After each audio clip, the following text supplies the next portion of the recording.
But here I am. How are you today? It is a bright, sunny, beautiful Missouri day.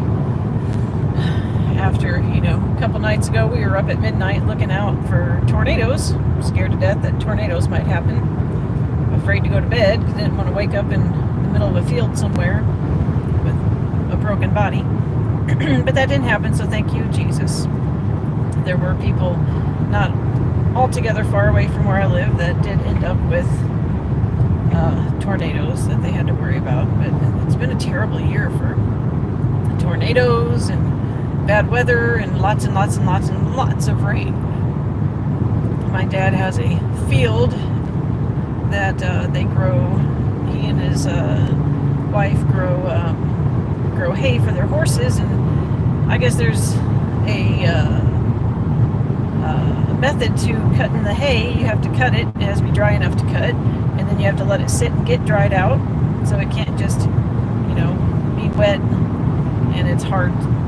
They're kind of worried about how are we going to get the hay cut, but anyway, not my concern.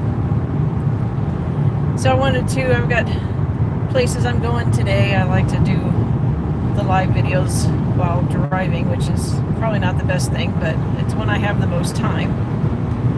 So a few things going on. Getting closer to my trip to Italy.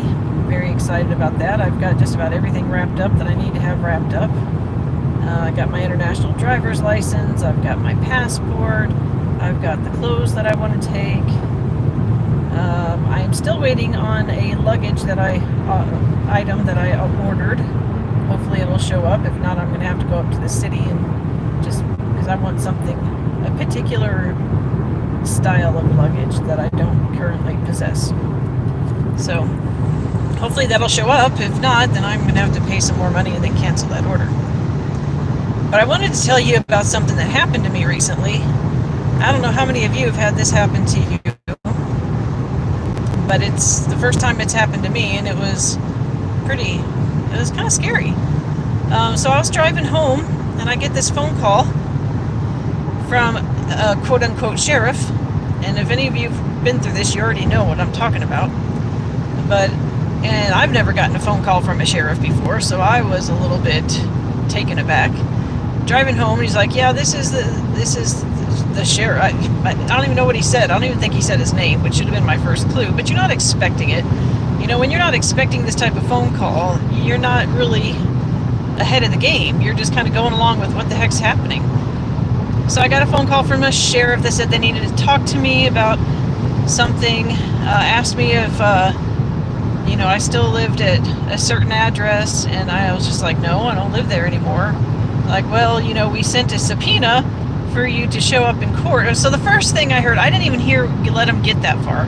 I heard that a sheriff is calling me. I'm like, you know what, I'm driving. Let me pull over because I don't know what's going on. And, in my head, I'm thinking, if a sheriff is calling me, which if I'd been thinking, I would have realized they're not going to call you for the things that you're freaking out about.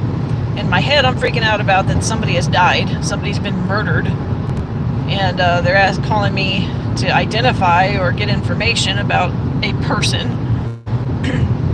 But then he asked me if I lived at a certain address, and I'm just like, well, no, I don't live there anymore. And got into all that. Hello, whoever's there. Thank you for watching and listening. But then they started telling me that I was subpoenaed to be in court the previous day, and that I didn't show up, and so now I've got these charges against me for not showing up to court. I'm like, what? That supposedly somebody had signed my subpoena, and I was supposed to be in court. And I watch true crime, and I have watched court proceedings from beginning to end. I should have known right then and there that this is not how this works. Somebody doesn't get subpoenaed and then just not show up. I mean, you're in contact. The attorneys are in contact. They don't just leave it and let it be. So, but I wasn't thinking, because it takes you off guard, and you're not thinking about these sort of things. You're not expecting to get this kind of phone call. And so I was supposed to have been in court. I didn't show up to court, so now I've got all of these charges against me for not showing up in court, and I could be in a lot of trouble. But at least I had my enough faculty my wits about me to be all like, wait a minute, how do I know who you are, who you say you are? I was like, if this is what's really happening, I think you need to call a sheriff here in the town where I live, and I want to talk to a sheriff face to face, not over the phone. And at first they were really trying to kind of, reassure me that everything's, and then when I kept pushing and saying, listen, I am not going to agree to any, they kept trying to get me to say that I have been informed about this or that, and that I agree to something. And I'm like, no, I don't agree to anything. I don't feel like I've been informed of anything. What he told me was I was supposed to have been an expert witness about some person. And I'm like, okay, that's when I was like, wait a minute. I know about experts on the stand, and they have to go through a whole lot before they can even be, set up as an expert witness. And I was just like, no, I want to talk to an actual sheriff, face to face. And then they started, when I told them, I was like, I'm going to call the sheriff's office. And then they started in saying, well, if you hang up from this phone call, allow us to do whatever it is they were going to do, then the judge is going to move forward the charges against you. And I'm like, well, let me call the sheriff and find out if that's true first. And I ended up having to hang up on him because he didn't want me hanging up. But even still, even though clearly when I'm describing this, it was clearly a scam. But when you are taken, unawares, you're just kind of not thinking. But what I wanted to do is I wanted to hang up and call the sheriff's office and be like, do you have charges against me? So that's what I did. And as soon as I called them, they're like, nope, that's a scam. They were trying to get you to pay to get these charges removed from you. And then eventually they would have tried to get money from you. I'm like, well, they never would have, because I'm not quite that stupid, even when I'm taken, unaware, off guard. But I was pretty rattled because when I first got on the phone call, when they first were calling me, I was thinking someone that I knew had been killed, had been murdered. I was kind of really rattled by that, and maybe even in a little bit of a state of shock, scared that something had happened to like maybe one of my kids or something.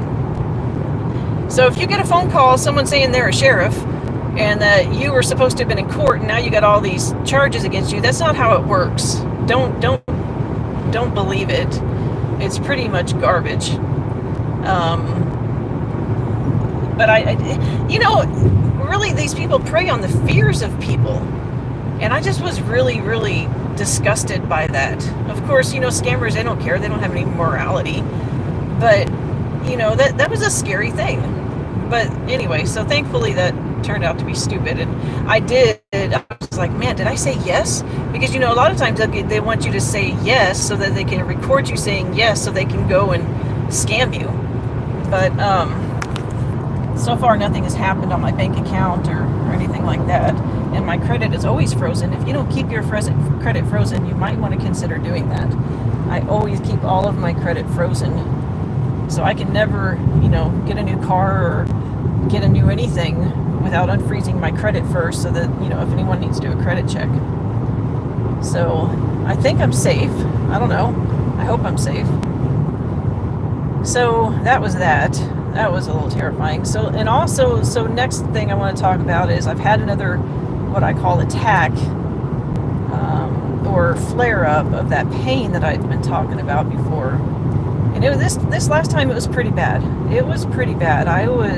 It was so awful that I was in tears and just, almost incapacitated. But when it started happening this time, I immediately started taking ibuprofen. I only took 400 milligrams. When it finally kind of eased up is when I took a third dose of 600 milligrams, not back to back, of course, over time. And that's when it finally started easing up. And that was on Sunday, and today is Wednesday, and I'm feeling better. So I did go see my regular doctor, because my oncologist obviously is not somebody that I can trust to care about my well-being. My regular doctor is actually quite good. I mean, he's really good. I like him a lot. Very caring, takes time, sits there with you, and listens to you and doesn't try to talk down to you. Just a really good doctor. And he did say that, it doesn't, because I was convinced it was my gallbladder. And he's like, well, I can see why you think it's the gallbladder. It does sound like some of the symptoms of the gallbladder, but everything is presenting on your left side, where the gallbladder usually presents on the right side of your body. He's like, I am kind of inclined to believe that it's cancer related somehow. Your liver is quite enlarged because of the, tumors. So it's probably creating a little stress, especially after you've eaten, on, your gastro and whatever, that whole area. And so, what do we do about it? At this point, it's just kind of pain management. So he was willing to prescribe me some narcotic pain meds to take, especially since I'm going on a trip here soon.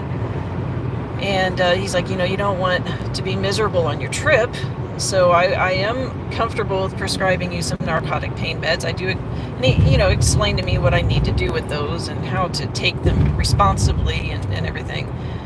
But then, of course, I get a call from the pharmacy, and they say that there's a problem with my insurance, and they'll let me know whenever they find out, stop fighting with the insurance company. It's always, I hate this insurance here. I've got United Insurance, and they suck. I hate them. I had Kaiser Permanente in Colorado, and they were amazing. I never had a problem with them. They never rejected anything. It was just so easy to deal with Kaiser. It's not easy to deal with United. So the next 2 months of my life are going to be kind of crazy. I've got a lot to do in the next 2 months. I've got a 2-week Europe trip. Well, not all of Europe, just one country, Italy. So I'm going to go there, and then after I get done with that, then I have to move. I do have a place rented, which that's a story too that I could tell you. About dishonest real estate agents. I don't know if you want to hear about it, but basically I called about a house that was allegedly for rent, and as soon as he answered the phone, he's like, oh, no, that's not for rent. You can't trust anything on Zillow. What is it I can do for you? And I started telling him about this and what I need, and he's just like, no, you're never going to find a rental with the animals that you have. You're better off just buying. Like, oh, I've heard this spiel before. I know this spiel. Thank you very much. And I was just like, well, I'm not gonna buy. I don't want to buy. He's like, well, then, what do you do for a living? I was like, well, I'm a real estate agent. He's like, oh, really? Well, here in town? I'm like, no. And then that's when he just kind of like realized that he wasn't gonna schmooze me into buying a house. And then, but really, what he was doing, that it was a fake rental. It's not even for rent, and he's just trying to get leads off of it to, convert people into buyers. And I work for a company that does something somewhat similar, but at least they're a little more honest in their ads about, this house is used for an advertisement for our rent to own program. At least they're more honest about it, where this one just is supposed to be a rental, and it's a really nice, I don't know how much cut out. I just said that I just reconnected. But anyway, he was telling me that, I'll never find a place to rent with the animals that I have. Well, guess what? I made 2 other phone calls, and the second phone call after his, I found a place to rent. So I've got a place rented. For all of those people out there who are struggling to find a good rental because of whatever situation you might have, talk to owners directly. That is like the best way to go to get a house rental. Find a rental that's being rented by the owner. Now, there's a little risk in that, because what if the owner's a piece of crap? But, you can kind of get a feel for that by talking to the person and have, just call the owner. That's how I've always done it, because I've always had lots of animals, and I've always had big dogs, and I've always had success with that. So that's that. And then after I move, I have to go to Mexico for a week for dendritic cell therapy, where basically it's kind of like T-cell therapy, T-cell cancer therapy. So that's going to be a little stressful. I'm going to try to move, and then shortly after I move, I got to go to, Mexico. And then after I finish up with Mexico, I got to go back and try to finish getting my house set up. And then I got to go pick up my daughter from Colorado. So the next 2 months of my life are going to be pretty hectic. A lot of stuff going on. But I feel better today. I guess I just have to deal with that pain and hope it doesn't rear its ugly head too much in Italy. And if it does, just take some painkillers and go on about my life. So there's one other thing about my health that is part of a discussion, with my family. There is the idea, there is this radiation treatment that my doctor, my oncologist keeps wanting me to do, where they got like little beads of radiation that they inject directly into your liver. That's supposed to, reduce the size of tumors. And of course, there's side effects to that, and it's radiation and it's poison. I'm not sure how much I want to do that. But the cell therapy that I'm doing is kind of a similar thing, where they're teaching your cells how to detect your specific cancer cells and to target them and kill them off directly. So I'd much rather try that route first. But then there's another option of having a liver transplant. I could have a liver transplant because my cancer is only in my liver right now. Well, there's only tumors in my liver. There could be cancer in my blood and in my lymph nodes, but the only cancer that's creating tumors is in my liver. So I could have a liver transplant, and that is a discussion that's being had.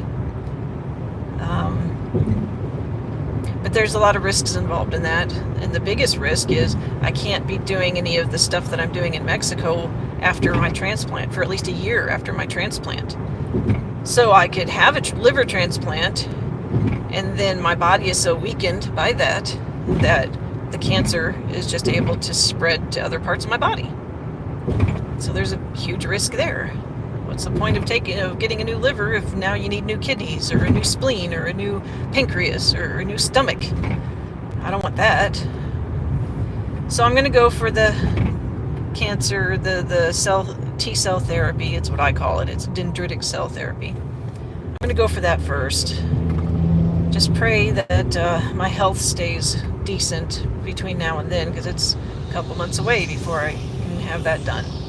And then once I get that therapy done, then the next thing that I have to do, 3 months later, I have to go back to Mexico for a few days so they can check to see if the therapy worked at all. It's going to be a very busy few months. But I'm actually a little excited. I'm excited to be moving to a rental. I don't even care that it's a rental. It's a house that's mine. I mean, not mine. I don't own it. But it's mine in the sense that it's only going to be me. What is that? Some crazy little creature. What is that? There's a weird looking creature crossing the highway. And it was not a dog. It was not a cat. It was not a... It might have been a gopher. It looked kind of like a gopher. It was a weird... Anyway. What was I saying? I'm excited to be moving into my own place. It's just me. It's a place where my ex-husband has never lived, never seen. I've gotten rid of a lot of furniture, so I'm going to have to buy new furniture. It'll just be my furniture that he's never seen, never sat on, never, I'm excited about that. It's nice to move on with life and to be in my own place. I'm excited. So long as I can stay healthy. So I guess that's kind of all the updates of my life. I hope y'all are doing well, and as I always say, do the YouTube-y things and like, subscribe. Right now I'm heading over to my grandma and grandpa's grave. I haven't even visited